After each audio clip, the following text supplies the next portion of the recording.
Кечкен күн дивамында атозынысында 5 Украинар бии яраланды.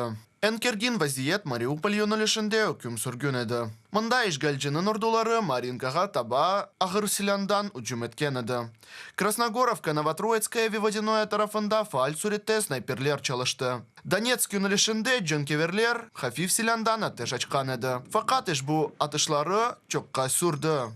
Луганск опытный еді, Русия күшлері БМП вастасы иле үджім етті. Верхнетроицкая Авдеевкаға и 7 минатыжылардан атыш ачылды.